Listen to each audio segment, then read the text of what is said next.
नमस्कार। आज की क्लास में आपका स्वागत है। मैं बेलूर मठ लाल बाबा विद्यालय का शिक्षक आज आपके लिए लाया हूँ परमाणु नाभिक का भाग 2, जो कि हमारे पाठ का अंतिम पाठ है। इस पाठ में हम लोग नाभिकीय प्रतिक्रिया क्या है सीखेंगे, द्रव्यमान ह्रास और बंधन ऊर्जा किसे कहते हैं वो देखेंगे, नाभिकीय विखंडन प्रतिक्रिया क्या है जो कि नाभिकीय प्रतिक्रिया का ही एक भाग है, और नाभिकीय संलयन प्रतिक्रिया क्या है जो कि नाभिकीय प्रतिक्रिया का दूसरा भाग है। मतलब नाभिकीय प्रतिक्रिया के दो प्रकार हैं, एक है नाभिकीय विखंडन, एक है नाभिकीय संलयन। ये दोनों प्रतिक्रियाएं हम लोग देखेंगे। तो सबसे पहले नाभिकीय प्रतिक्रिया क्या है ये समझते हैं। देखिए, नाभिक मतलब क्या होता है ये हमें पता होना चाहिए। नाभिक मतलब एक परमाणु का न्यूक्लियस,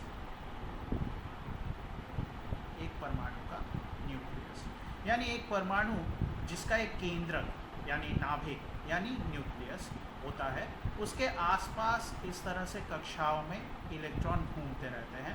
ये हमें पता होना चाहिए। हम लोग नाभिकीय प्रतिक्रिया में केवल नाभिक के ऊपर ध्यान दें, यानी परमाणु का केंद्र जिसके अंदर नाभिकीय कण पाए जाते हैं।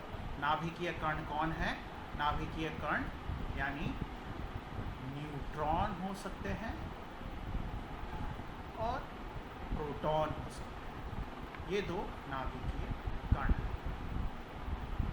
हम लोग नाभिकीय प्रतिक्रिया की बात जब करेंगे तो हम लोग केवल नाभिक और नाभिक के अंदर पाए जाने वाले कणों की बात करेंगे। अब सबसे पहले नाभिकीय प्रतिक्रिया समझने से पहले एक और शब्द हम लोग समझ ले, वो है न्यूक्लाइड। क्या होता है? देखिए, बहुत आसान है। जब भी मैं किसी परमाणु को उनके इलेक्ट्रॉनों को छोड़ के बाकी के हिस्से पे ध्यान दूं तो उस चीज़ को न्यूक्लाइड कहते हैं। यहाँ पे मैंने उतारा है। परमाणु का आकार क्या होता है? बीच में केंद्रक और आसपास की कक्षाओं में इलेक्ट्रॉन। अगर मैं आसपास के कक्षाओं को ही हटा दूं, यानी इलेक्ट्रॉन के ऊपर ध्यान ही ना दूं, केवल परमाणु का केंद्रक और उसके अंदर के नाभिकीय कणों पर ध्यान दूं, तो इस चीज़ को हम लोग न्यूक्लाइड बोलेंगे। यानी सीधी सीधी भाषा में एक न्यूक्लाइड मतलब हम लोग नाभिक की ही बात कर रहे हैं। अब आ जाते हैं नाभिकीय प्रतिक्रिया पे कि क्या है, कैसे हम लोग बताएं कि एक प्रतिक्रिया नाभिकीय प्रतिक्रिया है। तो नाभिकीय प्रतिक्रिया को बताने के लिए हम लोग कहेंगे कि जब दो नाभिक या एक नाभिक एवं एक नाभिकीय कण, मैंने अभी थोड़ी देर पहले समझाया था नाभिकीय कण क्या होता है। नाभिक के अंदर जो भी कण पाए जाते हैं उन्हें नाभिकीय कण कहते हैं। तो नाभिकीय प्रतिक्रिया की परिभाषा क्या हो रही है? जब दो नाभिक या एक नाभिक और एक नाभिकीय कण आपस में टकराएं, टकराने पर नए न्यूक्लाइड तैयार हो। नए न्यूक्लाइड मतलब या तो एक ही न्यूक्लाइड तैयार हो सकता है या तो फिर एक से ज़्यादा भी तैयार हो सकता है। तो नए न्यूक्लाइड तैयार हो, ये नए न्यूक्लाइड तैयार हो गए और उसके साथ साथ प्रचुर मात्रा में ऊर्जा मिले, तो ऐसी प्रतिक्रिया को हम लोग नाभिकीय प्रतिक्रिया कहेंगे। एक लाइन में अगर मुझे कहना हो या लिखना हो कि नाभिकीय प्रतिक्रिया क्या है, तो हम लोग कुछ इस तरह से लिखेंगे। जब दो नाभिक या एक नाभिक एवं एक नाभिकीय कण आपस में टकराने पर एक या एकाधिक न्यूक्लाइड तैयार होते हैं तथा प्रचुर मात्रा में ऊर्जा उत्सर्जित होती है, तो ऐसी प्रतिक्रिया को नाभिकीय प्रतिक्रिया कहते हैं। आइए देख लेते हैं। नाभिकीय प्रतिक्रिया वह प्रतिक्रिया, ये प्रतिक्रिया होगी, प्रतिक्रिया कर लीजिएगा इसको, प्रक्रिया होगी। यह नाभिकीय प्रतिक्रिया वह प्रतिक्रिया है जिसमें दो नाभिक या एक नाभिक और एक नाभिकीय कण आपस में टकराने पर एक या एकाधिक नए न्यूक्लाइड का निर्माण होता है एवं प्रचुर मात्रा में ऊर्जा उत्सर्जित होती है। अब ये जो ऊर्जा उत्सर्जित हुई है, ये नाभिकीय प्रतिक्रिया से उत्सर्जित हुई है। तो जाहिर सी बात है इसको नाभिकीय ऊर्जा कहेंगे। इंग्लिश में बोला जाए तो इसको न्यूक्लियर एनर्जी कहेंगे।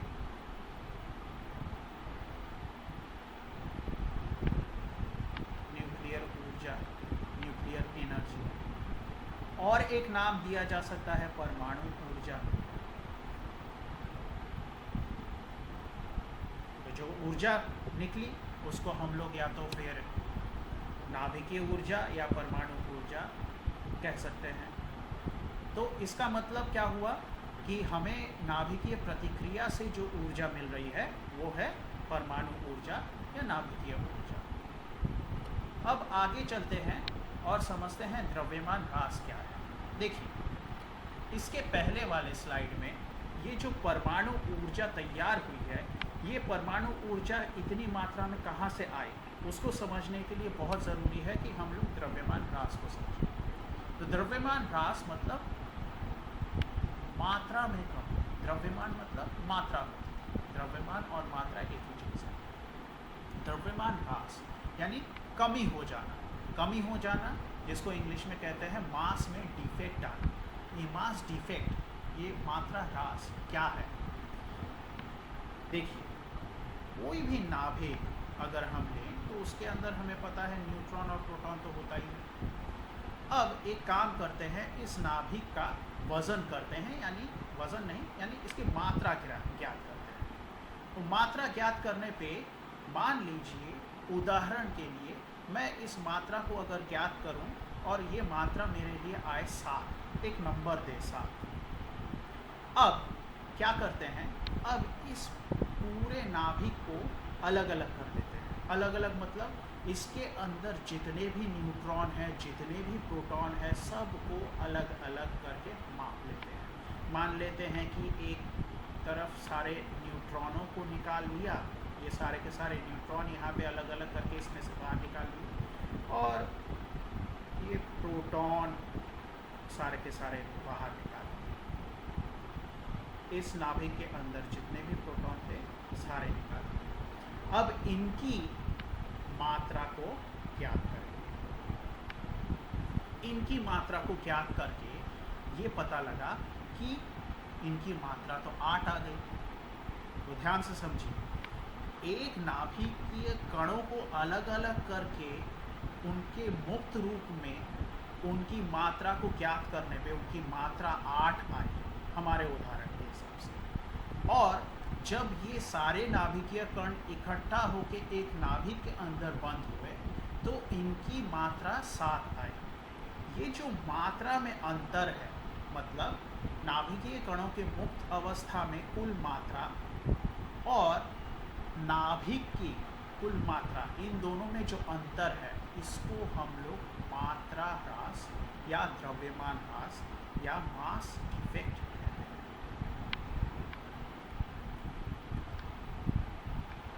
अब हमें ये समझना है कि ये मास डिफेक्ट कहाँ से आया या क्यों आया। वो समझने के पहले हम लोग द्रव्यमान ह्रास की परिभाषा को एक बार देख लेते हैं। देखिए, एक परमाणु नाभिक का द्रव्यमान उस नाभिक में उपस्थित सभी नाभिकीय कणों के मुक्त अवस्था के कुल द्रव्यमान से कम होता है। याद कीजिए, हमने इस तरह से अपने उदाहरण में दिखाया था, ये एक नाभिक है, इसका द्रव्यमान आया था हमारे साथ। इसके अंदर के सारे न्यूट्रॉन और प्रोटॉनों को अलग कर दिया था हमने, और द्रव्यमान जब ज्ञात किया था तो हमारे पास आया था द्रव्यमान 8, उदाहरण दिया था। तो मुक्त अवस्था में जो कुल द्रव्यमान आया था उसकी तुलना में एक परमाणु नाभिक का जो द्रव्यमान है वो कम होता है, और यही जो अंतर है इसी को हम लोग मात्रा ह्रास कहते हैं। देखिए, मुक्त अवस्था में नाभिकीय कणों के कुल द्रव्यमान एवं परमाणु नाभिक के द्रव्यमान के बीच के अंतर को मात्रा ह्रास कहते हैं। तो आशा करता हूँ मात्रा ह्रास क्या है, क्या आपके समझ में आया।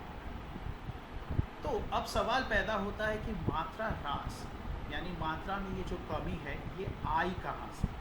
तो उस बात को समझने के लिए फिर से वापस अपने उदाहरण में जाते हैं। हमने एक नाभिक के सारे न्यूट्रॉनों को अलग किया था और प्रोटॉनों को अलग अलग देखा था। इनकी कुल मात्रा आई थी 8। अब हमें क्या करना है, इन सबको इकट्ठा करना है एक नाभिक के अंदर। इन सबको इकट्ठा करना है। बात को समझिए, ये न्यूट्रॉन है। न्यूट्रॉन में आवेश होता है? बिल्कुल नहीं। न्यूट्रॉन आवेशहीन होता है, उनमें कोई आवेश नहीं होता है, ये हमें पता होगा। प्रोटॉन में आवेश होता है, हर प्रोटॉन में प्लस आवेश होता है। अब एक न्यूक्लियस यानी नाभिक के अंदर इन सबको डालना है और ये आपस में जब एक के पास एक आएंगे तो जाहिर सी बात है इनका आवेश, प्रोटॉनों का सबका आवेश एक समान होने के कारण इन लोगों में विकर्षण पैदा होगा और ये विकर्षण इन सबको, इन नाभिकीय कणों को आपस में आने से रोकेगा। तो ये जो आपस में आने से रुकावट पैदा हो रही है, इस रुकावट को हम लोगों को अगर हटाना है अपने रास्ते से तो एक ऊर्जा चाहिए। और वो ऊर्जा कहाँ से आएगी? वो ऊर्जा आती है इन सब के द्रव्यमान के कुछ हिस्से से निकल कर। मतलब ये द्रव्यमान 8 है इन सबको हम लोग आपस में इकट्ठा कर रहे हैं। अब इनको अगर एक न्यूक्लियस के अंदर बांधे रखना है तो हमें एनर्जी चाहिए, ऊर्जा चाहिए। तो वो ऊर्जा हवा में से नहीं आएगी, ऊर्जा कभी भी ऐसे ही तैयार नहीं होती। तो यहाँ पे क्या होगा, यहाँ पे इन सब के मात्रा का कुछ हिस्सा बदल जाएगा ऊर्जा, और वो ऊर्जा फिर काम आएगी इन सबको आपस में बांधे रखने एक न्यूक्लियस के अंदर। तो ये जो ऊर्जा इन सब के द्रव्यमान के में से निकलकर बनी है, तो जाहिर सी बात है द्रव्यमान में कमी आ जाएगी। तो ये जब एक न्यूक्लियस में बंद हो जाएगा तो उसका द्रव्यमान कम हो गया, इसीलिए हमें द्रव्यमान ह्रास देखने को मिला। अब द्रव्यमान ह्रास हमें कैसे देखने को मिला ये तो हम लोग समझ गए।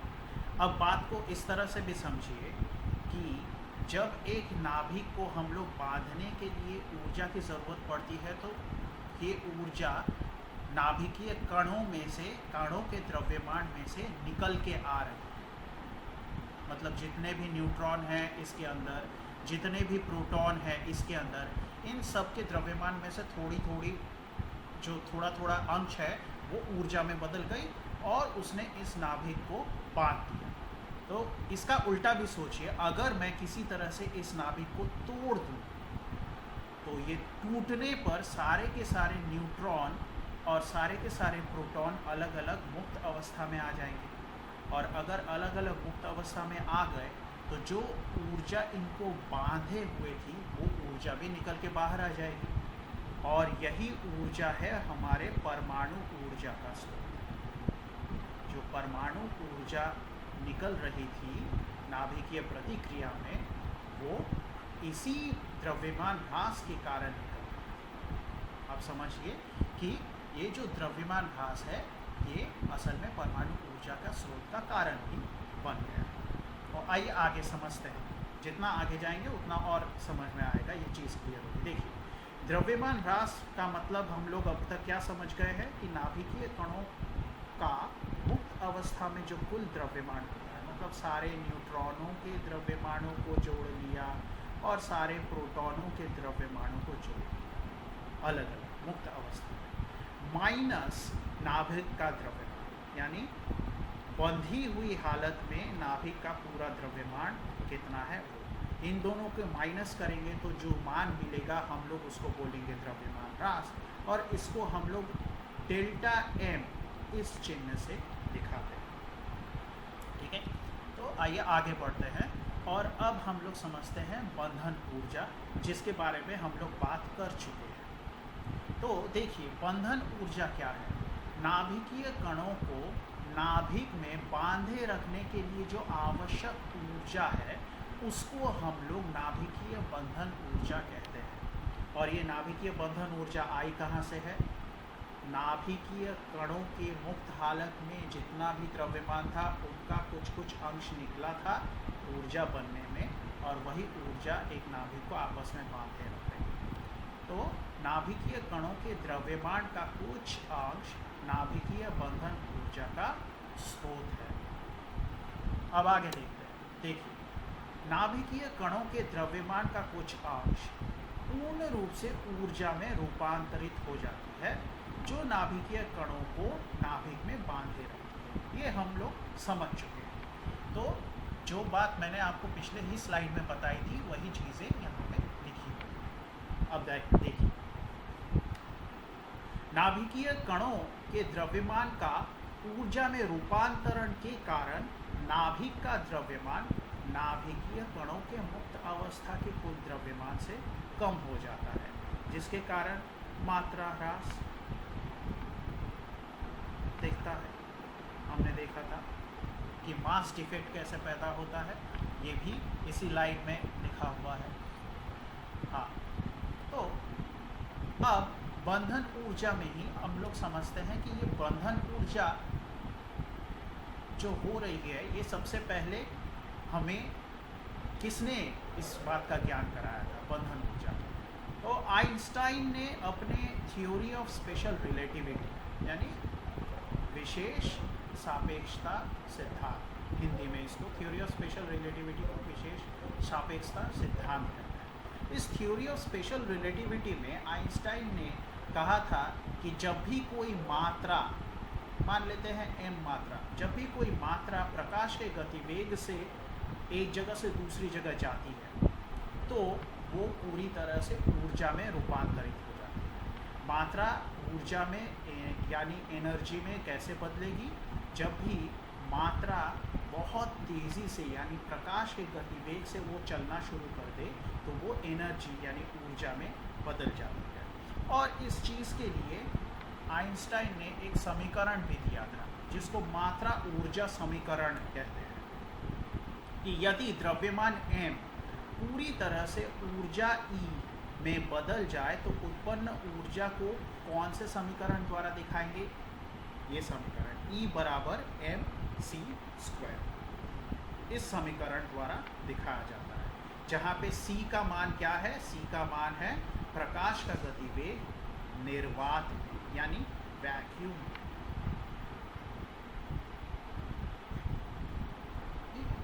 तो प्रकाश का गतिवेग वैक्यूम में कितना है?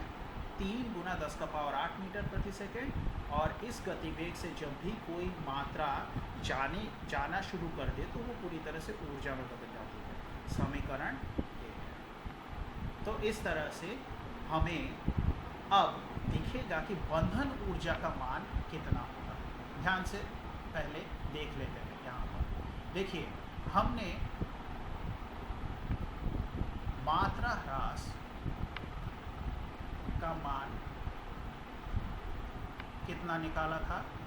मात्रा ह्रास जिसको हम लोग डेल्टा m बोल रहे थे, इसका मान था सारे नाभिकीय कणों की मुक्त हालत में जो द्रव्यमान है उससे नाभिक का द्रव्यमान माइनस कर, ये मात्रा ह्रास। और यही मात्रा ऊर्जा में बदल के बंधन ऊर्जा के रूप में हमें दिखाई देती है। तो अगर इस मात्रा को हम लोग प्रकाश के गतिवेग के वर्ग के साथ गुणा करें तो जो नंबर हमें मिलेगा ये असल में हमें बंधन ऊर्जा का मान बता।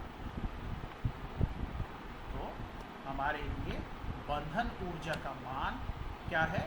तो नाभिक के बंधन ऊर्जा का मान होगा द्रव्यमान ह्रास गुना निर्वात में प्रकाश के गतिवेग का वर्ग यानी डेल्टा m गुना c का स्क्वायर। ये हो गई बंधन ऊर्जा। अब हमने समझ लिया है कि बंधन ऊर्जा का मान कैसे निकालते हैं और बंधन ऊर्जा कहते किसको है।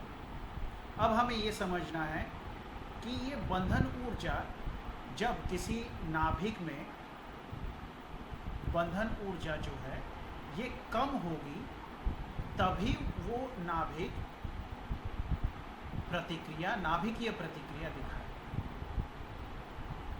मतलब बंधन ऊर्जा का कम होना ज़रूरी है नाभिकीय प्रतिक्रिया के लिए, तभी तो कोई नाभिक, मान लीजिए ये एक नाभिक है, ये बंधन ऊर्जा इसकी कम है, तभी तो ये टूट जाएगा और इसके न्यूट्रॉन प्रोटॉन सब अलग अलग बाहर निकल के आएंगे। और यही तो नाभिकीय प्रतिक्रिया में ज़रूरी है कि ये न्यूट्रॉन और प्रोटॉन यानी नाभिक के अंदर के कण ये अलग अलग निकल के आ जाए, और साथ ही साथ बंधन ऊर्जा जो है वो इस तरह से मुक्त हो जाए, वो निकल आए, न्यूक्लियर एनर्जी हमें मिल पाए। तो देखा ये गया है कि एक ग्राफ बनाते हैं, उससे हमें समझने में आसानी है। देखिए ये ग्राफ का y एक्सिस है, ये x एक्सिस है, y अक्ष x अक्ष। इस अक्ष पे हम लोग नाभिक का द्रव्यमान लिखेंगे और इस अक्ष पे हम लोग लिखेंगे बंधन ऊर्जा।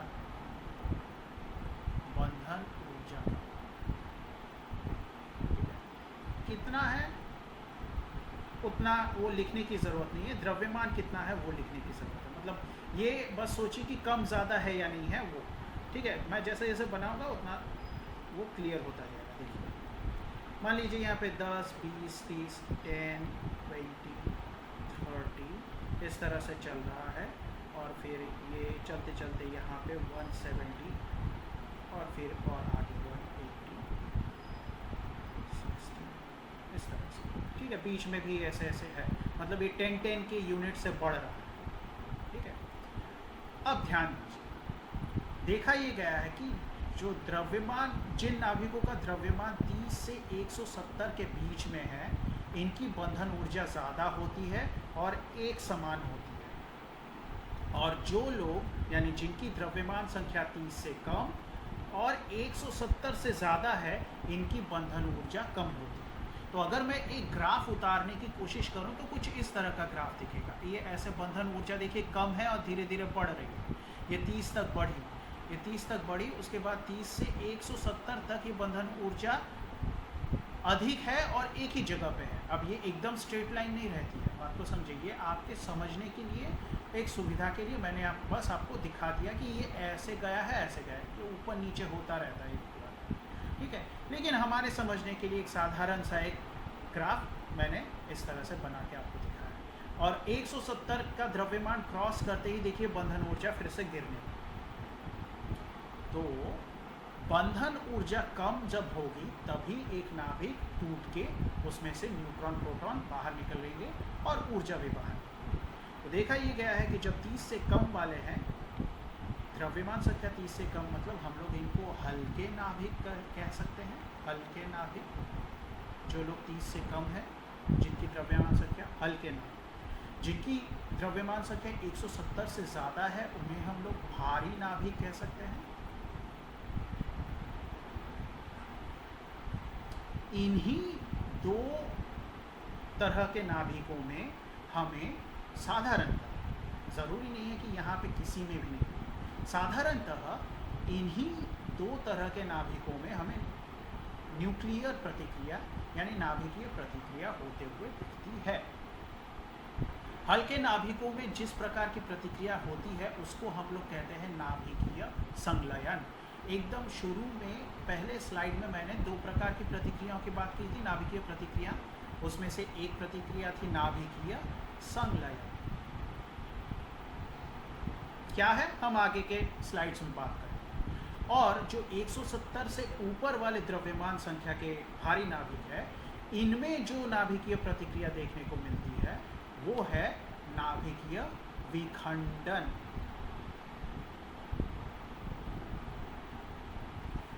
देखिए छोटे से एकदम छोटे में समझा देता हूँ।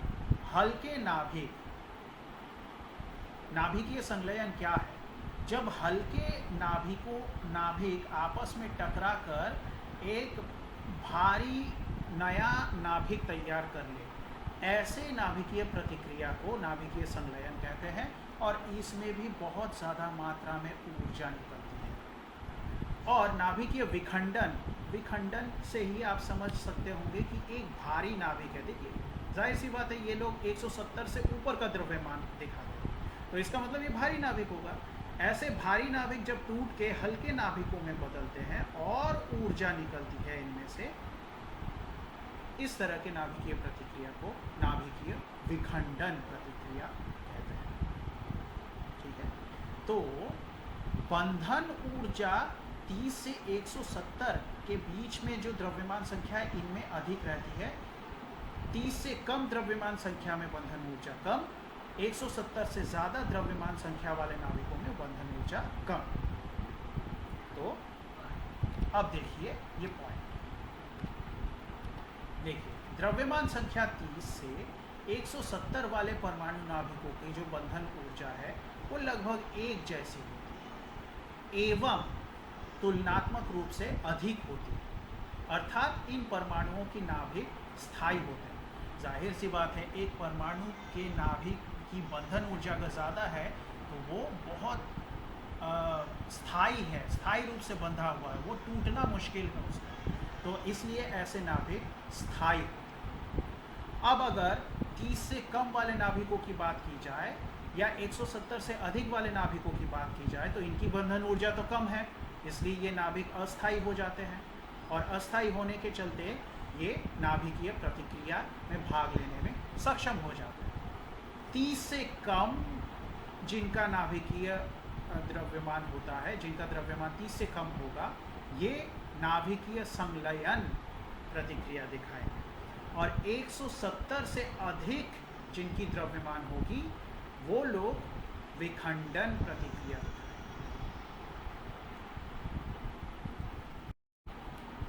अब हमें देखना है नाभिकीय विखंडन यानी न्यूक्लियर फिजन, ये जो प्रतिक्रिया है ये क्या है। हमने इसके बारे में पहले ही बात कर ली है कि जितने भी भारी परमाणु नाभिक हैं ये जब न्यूक्लियर प्रतिक्रिया में जाते हैं तो क्या होता है, ये टूटकर हल्के परमाणु नाभिक और ऊर्जा उत्पादन करेंगे। तो इस तरह की नाभिकीय प्रतिक्रिया को हम लोग नाभिकीय विखंडन प्रतिक्रिया कहते हैं।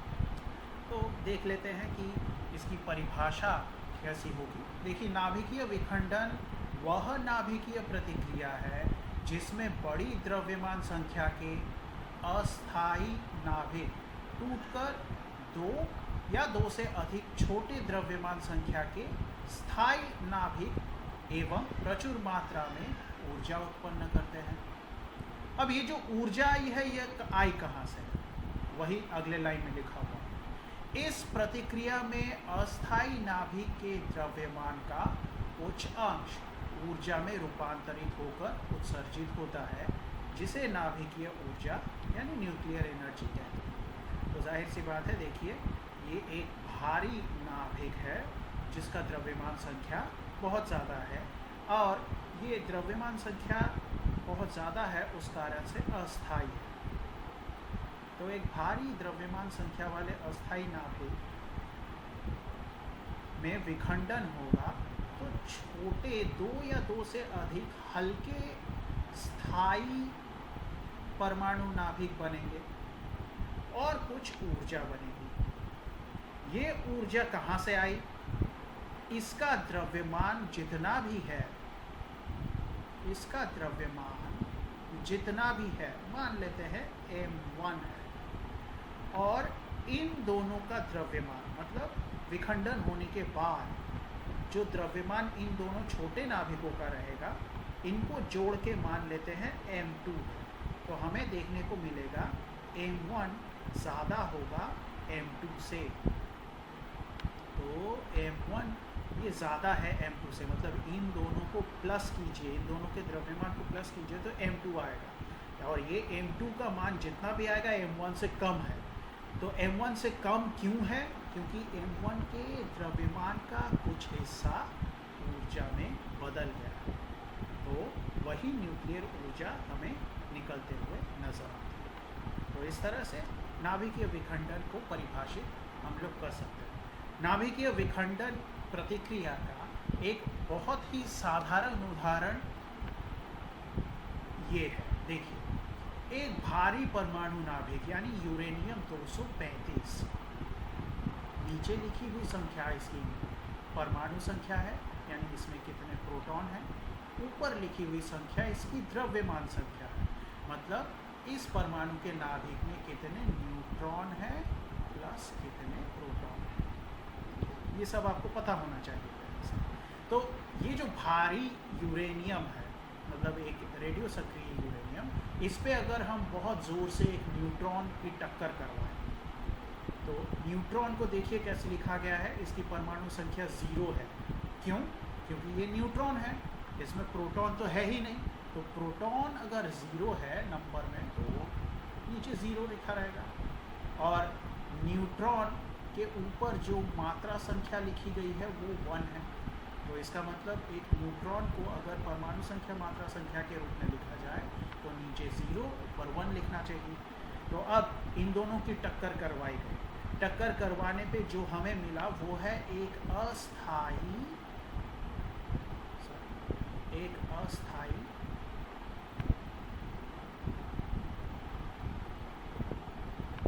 यूरेनियम का परमाणु, जिसकी परमाणु संख्या यानी इसमें कितने प्रोटॉन है, 92 प्रोटॉन है।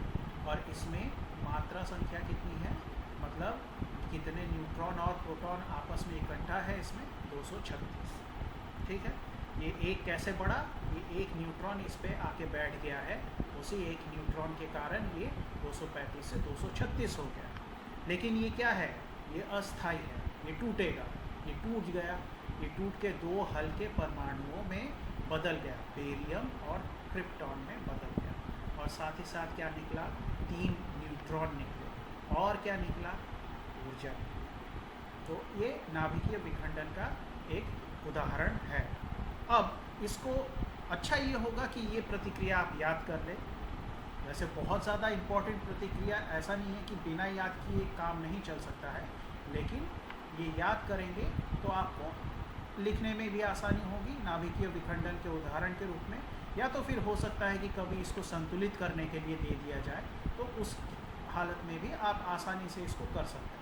तो इसलिए अच्छा ये होगा कि आप ये याद रखें। अब देखिए, इस प्रतिक्रिया में एक चीज़ हमें ध्यान देनी चाहिए। देखिए, यूरेनियम की मात्रा संख्या कितनी है, 235। अगर मैं 235 ग्राम यूरेनियम इकट्ठा करूं, तो मैं कह सकता हूं ना कि मैंने 1 मोल यूरेनियम इकट्ठा किया है। और 1 मोल यूरेनियम अगर इकट्ठा हुआ है तो मतलब उसमें कितने यूरेनियम के परमाणु हैं, उसमें 6.023 गुना 10 का पावर 23 परमाणु है।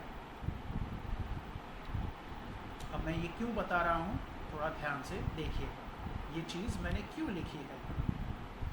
मान लीजिए आपने 235 ग्राम यूरेनियम इकट्ठा किया, तो इसका मतलब वो हो गया 1 मोल यूरेनियम। इसका मतलब वो हो गया इतने सारे यूरेनियम के परमाणु। अब इस पर प्रतिक्रिया पे ध्यान दीजिए। एक यूरेनियम का परमाणु अगर न्यूट्रॉन से टकराए तो ऊर्जा निकलती है और 3 न्यूट्रॉन निकलते हैं। ये दोनों भी निकलेंगे, लेकिन वो हमारे चर्चा का विषय नहीं है। एक यूरेनियम का परमाणु न्यूट्रॉन से टकराने पे 3 न्यूट्रॉन और कुछ ऊर्जा निकली। कुछ ऊर्जा मतलब ये बहुत ज़्यादा मात्रा में ऊर्जा है। अब थोड़ा ध्यान से सोचिए, इतने सारे परमाणु आपने लिए हैं, 235 ग्राम यूरेनियम मतलब आपने इतने सारे यूरेनियम के परमाणु, इनमें से एक यूरेनियम के साथ आपने न्यूट्रॉन की टक्कर करवाई, तो आपको क्या मिलेगा, ये दो तो मिलेंगे, लेकिन हमारे लिए फोकस क्या है, ये। तो आपको मिलेगा 3 न्यूट्रॉन प्लस ऊर्जा, ये आपको मिलेगा। अब सोचिए, ये 3 न्यूट्रॉन जो निकला, आपने 235 ग्राम यूरेनियम इकट्ठा किया तो उसमें से एक न्यूट्रॉन ने आपने जो 235 ग्राम यूरेनियम इकट्ठा किया था उसमें से एक यूरेनियम ने न्यूट्रॉन के साथ टक्कर खा के 3 न्यूट्रॉन, अभी भी इसमें से बहुत सारे यूरेनियम पड़े हुए हैं, इसमें से सिर्फ एक ही खर्च हुआ है, बाकी पूरा पड़ा हुआ है। तो ये 3 न्यूट्रॉन जो है ये एक एक यूरेनियम से फिर से टकराएंगे, क्योंकि आपके पास तो यूरेनियम का ढेर पड़ा हुआ है। तो इस यूरेनियम से जैसे ही एक न्यूट्रॉन टकराया, उसने फिर से क्या किया, 3 न्यूट्रॉन बनाया और ऊर्जा बनाई। फिर से इसके साथ जब न्यूट्रॉन की टक्कर हुई तो उसने भी 3 न्यूट्रॉन और ऊर्जा बनाई, और यहाँ पर भी वही, ये 3 न्यूट्रॉन जो निकले, अभी भी आपके पास यूरेनियम पूरा खर्चा नहीं हुआ है। फिर से वो लोग, मतलब यहाँ पे 3 न्यूट्रॉन है तो अलग अलग वो अपने एक एक न्यूट्रॉन एक एक यूरेनियम से टकराएंगे, इधर एक एक न्यूट्रॉन एक एक यूरेनियम से टकराएगा, इधर एक एक न्यूट्रॉन एक एक यूरेनियम से टकराएगा, और हर बार ऊर्जा निकलती जाएगी। मतलब समझ रहे हैं, जब तक आपके पास पूरा यूरेनियम का ढेर ख़त्म नहीं हो जाता तब तक ये प्रतिक्रिया चलती रहेगी। इसलिए इन्हें चेन रिएक्शन या श्रृंखला प्रतिक्रिया कहते हैं।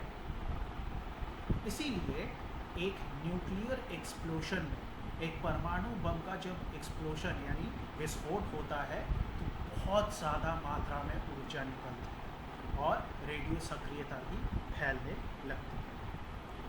तो नाभिकीय विखंडन का जो उपयोग वो हमें परमाणु बम में होता हुआ दिखता है। इससे बहुत मात्रा में ऊर्जा निकलती है और रेडियो सक्रियता निकलती है और क्षति भी उतनी ही पहुंचती है। लेकिन इसका शांतिपूर्ण उपयोग कैसे करें?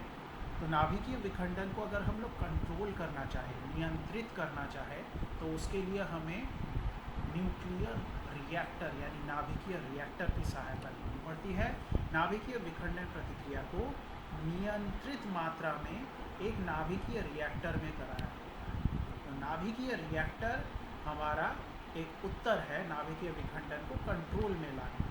तो इसीलिए नाभिकीय रिएक्टर का इस्तेमाल किया जाता है ताकि हम नाभिकीय विखंडन ऊर्जा का इस्तेमाल शांतिपूर्ण रूप से कर सकें। तो नाभिकीय रिएक्टर का शांतिपूर्ण उपयोग क्या है, अब हमें वो देखिए। सबसे पहले ऊर्जा उत्पादन, ठीक है, पहले समझ लीजिए। देखिए, नाभिकीय रिएक्टर के अंदर हम लोग नाभिकीय प्रतिक्रिया कराएंगे, उससे ऊर्जा निकलेगी। इस ऊर्जा से हम क्या करें? इस ऊर्जा से मान लीजिए एक पात्र है, इसमें पानी है, तो इस पानी को उबाल देते हैं। इस पानी को उबालने पे इसमें से वाष्प निकलेगा, इस वाष्प को टरबाइन में से भेज देते हैं, टरबाइन घूमेगा, बिजली बन जाएगी। तो इसका मतलब क्या हो गया? ऊर्जा का उत्पादन, जो नाभिकीय ऊर्जा है उससे हमने बिजली बना। तो सबसे पहला शांतिपूर्ण उपयोग ऊर्जा उत्पादन, नाभिकीय ऊर्जा द्वारा जल को वाष्पित करके उस वाष्प द्वारा टरबाइन घुमाकर विद्युत उत्पादन किया जा सकता है। तो ये हमने कर दिया। अगला उपयोग क्या हो सकता है? अगला उपयोग हमारे लिए है पुनर्उत्पादक रिएक्टर। पुनर्उत्पादक रिएक्टर क्या है समझिए। देखिए, मान लीजिए ये जो डब्बा है ये नाभिकीय रिएक्टर है, इसके अंदर हमने एक नाभिकीय प्रतिक्रिया करने वाला परमाणु नाभिक डाल दिया, ठीक है। इसके अंदर एक ऐसा परमाणु डाल दिया जो नाभिकीय प्रतिक्रिया कर सकता है। तो मान लीजिए यूरेनियम डाल दिया, ठीक है। तो यूरेनियम डाल दिया, यहाँ पे यूरेनियम डाल दिया, ठीक है। तो यूरेनियम डाल दिया। अब यूरेनियम इसके अंदर जाकर नाभिकीय प्रतिक्रिया कराएगा और कुछ एक बनाएगा। जो भी बनाएगा वो खुद नाभिकीय प्रतिक्रिया करने लायक होगा और उसको हम लोग ईंधन के रूप में दूसरे रिएक्टर में डाल देते हैं। तो इस पूरी चीज़ को ब्रीडर रिएक्टर बोलते हैं। मतलब एक रिएक्टर की मदद से दूसरे रिएक्टर का ईंधन हमने तैयार कर दिया। तो इसीलिए हम लोग शांतिपूर्ण रूप से एक दूसरा उपयोग भी देखते हैं पुनरुत्पादक रिएक्टर बनाने, ब्रीडर रिएक्टर बनाने। ये एक प्रकार की विखंडन ईंधन से दूसरे प्रकार का विखंडन ईंधन प्राप्त करने के लिए नाभिकीय रिएक्टर का उपयोग किया जाता है। आगे नाभिकीय रिएक्टर का एक और उपयोग क्या, नाभिकीय रिएक्टर, फिर से ये डब्बा आप नाभिकीय रिएक्टर मान लीजिए, इसमें आप कोई एक परमाणु डालिए जो इसमें जाकर विखंडन करेगा और फिर उसमें से नए नए नाभिक तैयार होकर निकलेंगे। मान लेते हैं जो नए नाभिक तैयार हुए हैं वो खुद भी रेडियो सक्रिय है, तो ऐसे जितने भी रेडियो सक्रिय आइसोटोप नए तैयार होंगे, ठीक है। रेडियो सक्रिय आइसोटोप, आइसोटोप क्या है हमने आवर्त सारणी में सीखा है। तो रेडियो सक्रिय आइसोटोप या समस्थानिक जो तैयार होंगे इनका अलग अलग क्षेत्र में उपयोग होता है।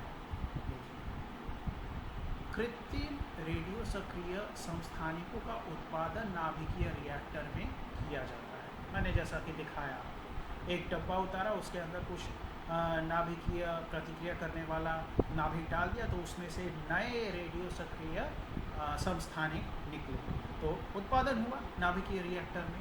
तो इन समस्थानिकों का, इन कृत्रिम समस्थानिकों का उपयोग कहाँ कहाँ हो सकता है? चिकित्सा के क्षेत्र में हो सकता है, ठीक है, जैसे कि कोबाल्ट 60 ये चिकित्सा के क्षेत्र में किया जाता है।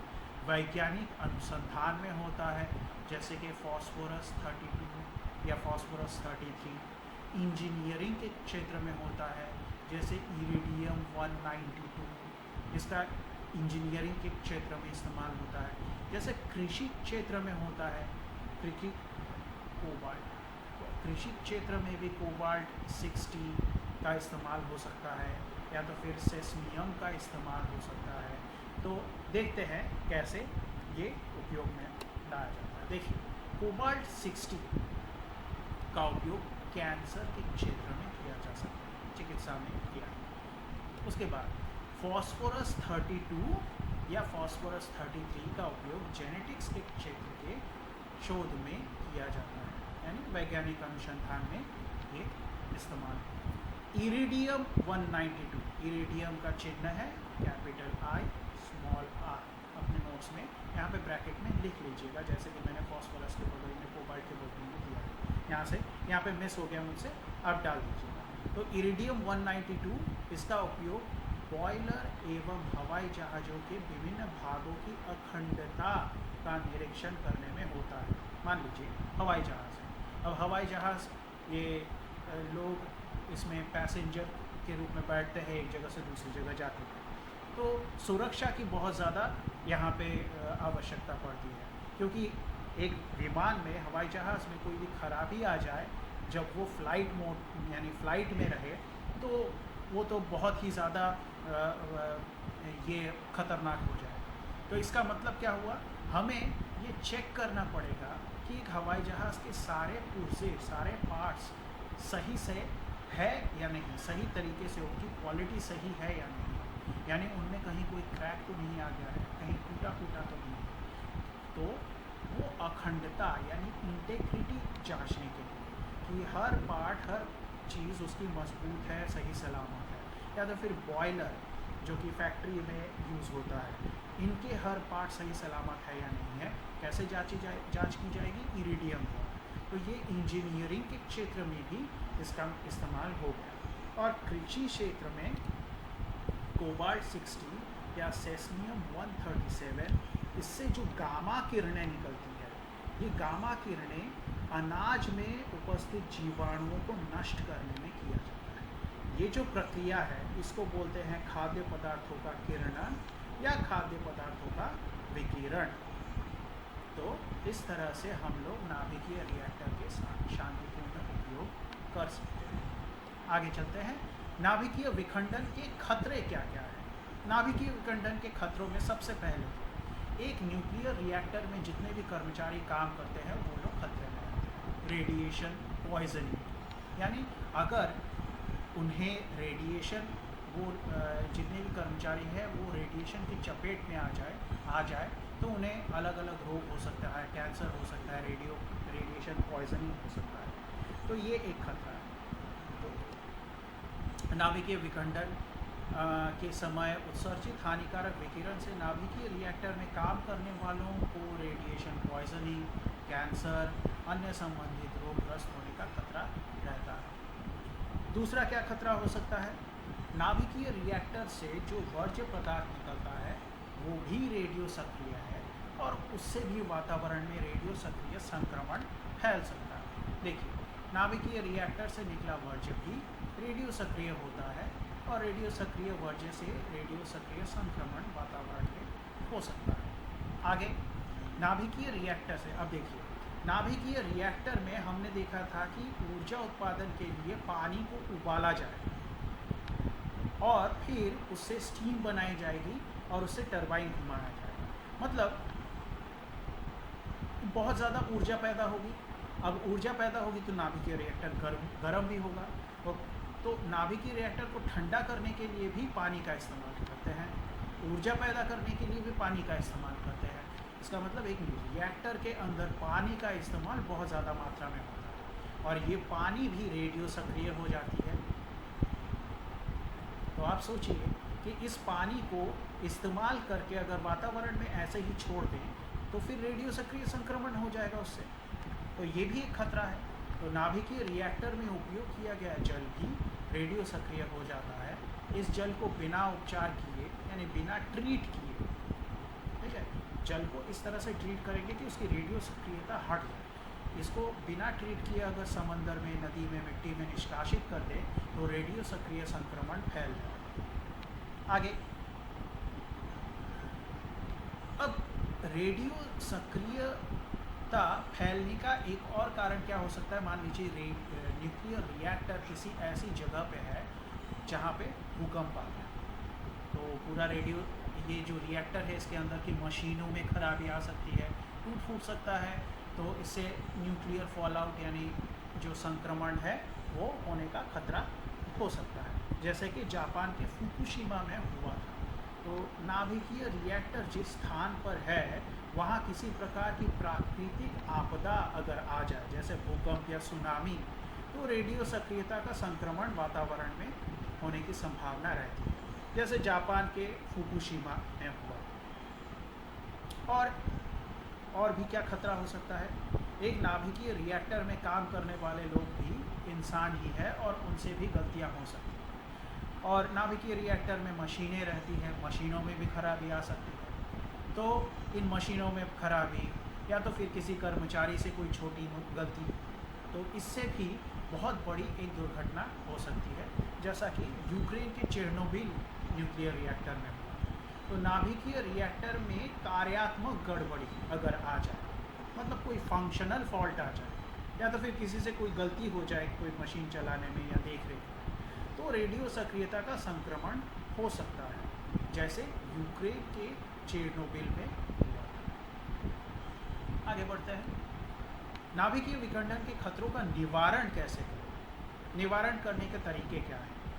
तो सबसे पहला तरीका हमने देखा था कि कर्मचारी जो काम कर रहे हैं उनको खतरा है, तो कर्मचारियों को एक सूट दिया जाता है जिसको बोलते हैं हैजमट सूट। ये हैजमट सूट क्या है? इसमें विशेष ये है कि इसमें शीशे का आस्तर होता है, मतलब लेड लाइनिंग होती है। इन्हें ग्लव्स भी दिया जाता है जो कि लेड लाइन होता है, यानी इनके तह में शीशा चढ़ा हुआ होता है, जिससे कि न्यूक्लियर रेडिएशन उनकी त्वचा तक नहीं पहुंचता।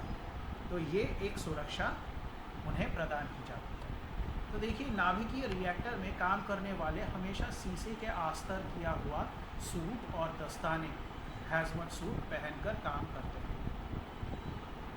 अब एक और चीज़ की जाती है कर्मचारियों को, वो है कि उन्हें एक बैज दिया जाता है पहनने।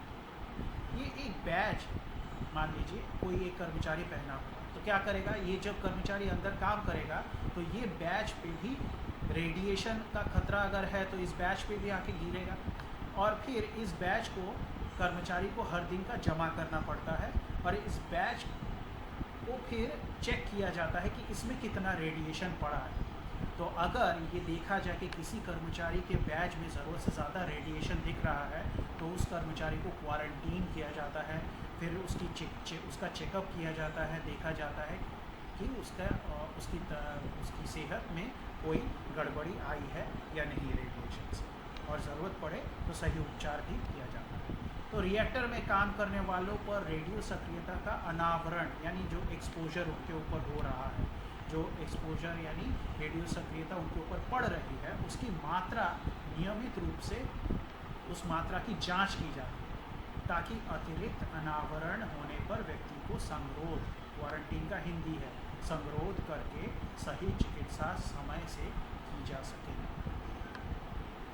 आगे हमने देखा था एक न्यूक्लियर रिएक्टर में से जो वर्ज्य पदार्थ निकलता है उसको हम लोग खुले में नहीं छोड़ सकते, तो क्या करें, एक लेड लाइन्ड ड्रम यानी लेड की आंतरिक आवरण चढ़ा हुआ एक ड्रम में बंद करके उनको एक सुरक्षित जगह पे रख दें, तो हमें उस खतरे से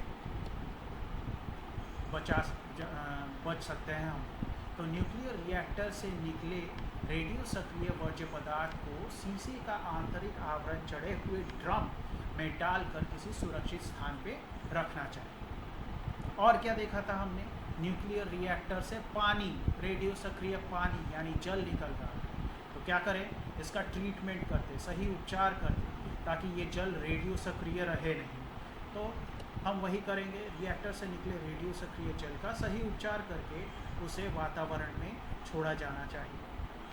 और क्या देखा था कि कहीं पे प्राकृतिक आपदा आ गई तो न्यूक्लियर रिएक्टर में न्यूक्लियर फॉल आउट हो सकता है, तो हम लोग एक काम करते हैं, न्यूक्लियर रिएक्टर को ऐसी जगह पे बनाते हैं जहाँ पे आपदा आने की संकट कम हो, जिससे कि बचा जा सके। और लास्ट में हमने देखा था कि अगर यांत्रिक खराबी आ जाए या तो फिर किसी से गलती हो जाए न्यूक्लियर रिएक्टर में तो न्यूक्लियर एक्सीडेंट हो सकता है। तो क्या करें, एक स्टैंडर्ड ऑपरेटिंग प्रोसीजर होता है, मतलब एक गाइडलाइन होता है। गाइडलाइन मतलब हर दिन न्यूक्लियर प्लांट शुरू करने से पहले हर मशीन की जांच की जानी चाहिए, तो हर दिन न्यूक्लियर प्लांट के हर पूरे पाइपलाइन की जांच की जानी चाहिए। 3, हमेशा हर मशीन को शुरू या बंद करने से पहले एक कर्मचारी को हैजमेट सूट पहनना चाहिए। ये सारे के सारे चीज़ें, ये जो गाइडलाइन है, लिस्ट है, इन्हें स्टैंडर्ड ऑपरेटिंग प्रोसीजर कहते हैं। ये बस मैंने एग्जांपल ही दिया है। तो ये स्टैंडर्ड ऑपरेटिंग प्रोसीजर जिसका मैंने उदाहरण दिया है कुछ 1, 2, 3 करके, ये हर न्यूक्लियर रिएक्टर में होता है और इसको फॉलो करने पे जो एक्सीडेंट का खतरा है वो बहुत कम हो जाता है। तो न्यूक्लियर रिएक्टर में हमेशा कार्यात्मक रूप से सावधानी बरतनी चाहिए एवं सर्वदा मानक संचालन प्रक्रिया, स्टैंडर्ड ऑपरेटिंग प्रोसीजर का हिंदी, मानक संचालन प्रक्रिया, इसका पालन होना चाहिए। तो इस तरह से नाभिकीय विखंडन के खतरों से हमें निवारण मिल सकता है।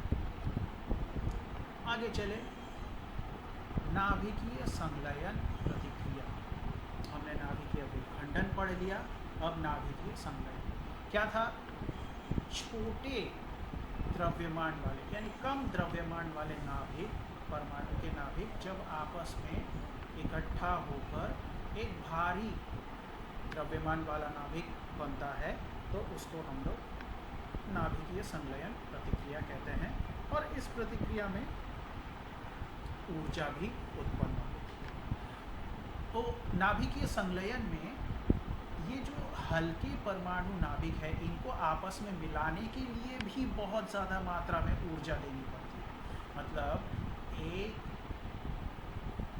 हाइड्रोजन का परमाणु है, हाइड्रोजन हल्का परमाणु है, दूसरे हाइड्रोजन के परमाणु के साथ आपस में टक्कर करवाए तो ये आपस में फ्यूज़ यानी न्यूक्लियर फ्यूजन मतलब आपस में जुड़ना, संलयन होना।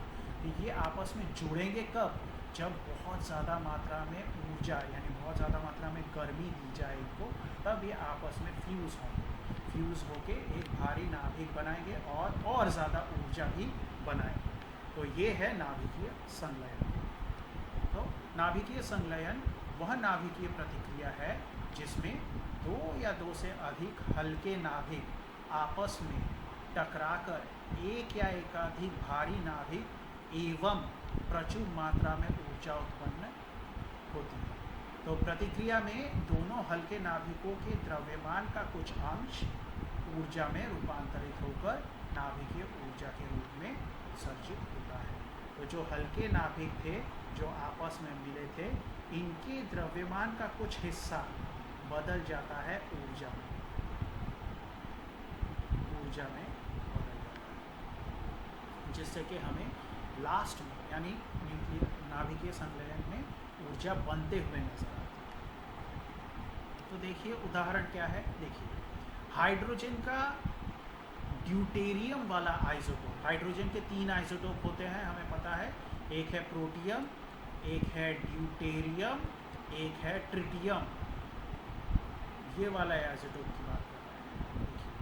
2 ड्यूटेरियम आइसोटोप हाइड्रोजन के आपस में इकट्ठा होकर जुड़ गए, तो क्या बना, एक ट्रिटियम वाला हाइड्रोजन बना और एक प्रोटियम वाला हाइड्रोजन बना और ऊर्जा बनी। ठीक है, इन दोनों को जोड़ने के लिए बहुत ज़्यादा मात्रा में ऊर्जा देनी पड़ती है, फिर जाके ये प्रतिक्रिया। अब यहाँ पे जो ये ट्रिटियम बना था, आगे देखिए ये यहाँ पे जो ये ट्रिटियम बना है, ये ट्रिटियम फिर से एक ड्यूटेरियम के साथ जुड़ जाए तो हमें हीलियम परमाणु और एक न्यूट्रॉन बनता हुआ नज़र आता है और एक ऊर्जा ऐसे निकलती है। ये जो प्रतिक्रिया है ये हमें सूरज में, तारों में देखने को मिलती है, यानी नक्षत्रों में देखने को मिलती है। वहाँ पे बहुत ज़्यादा मात्रा में ऊर्जा होती है, जिसके कारण हल्के परमाणु के नाभिक आपस में जुड़ते हैं और इस तरह से भारी नाभिक तैयार करते हैं और मात्रा में ऊर्जा बनाते हैं। तो इस तरह से हमें नाभिकीय संलयन प्रतिक्रिया ये हमें नक्षत्रों में और सूरज में होती हुई नज़र आती है। अब यहाँ पे मैंने कहा था कि नाभिकीय संलयन के लिए ज़रूरी क्या है, शुरू में ही बहुत सारी ऊर्जा हमें देनी पड़ती है ताकि वो संलयन हो सके। इसीलिए नाभिकीय संलयन प्रतिक्रिया को हम लोग थर्मोन्यूक्लियर रिएक्शन भी कहते हैं। देखिए यहाँ पे नाभिकीय संलयन के लिए उच्च दबाव और उच्च तापमान की ज़रूरत है। कितने तापमान की, देखिए 10 का पावर 8 यानी 10 to the power 8 degree Celsius से भी अधिक तापमान की ज़रूरत हमें पड़ेगी इस प्रतिक्रिया को सिर्फ कराने के लिए, और फिर बाद में जाके उससे और ज़्यादा ऊर्जा निकलेगी। तो इसीलिए इसे क्या कहेंगे, इसे ताप नाभिकीय प्रतिक्रिया यानी थर्मोन्यूक्लियर रिएक्शन भी कहा जाता है। तो ये प्रतिक्रिया हमें नक्षत्रों में होता हुआ नज़र आता है, जिससे नक्षत्रों को उनकी ऊर्जा मिलती है। तो इसी तरह से हमारा ये जो पाठ है ये समाप्त होता है। तो हम लोग आगे के क्लासों में और बाकी का सिलेबस पूरा करेंगे। तब तक के लिए पढ़ते रहिए। धन्यवाद।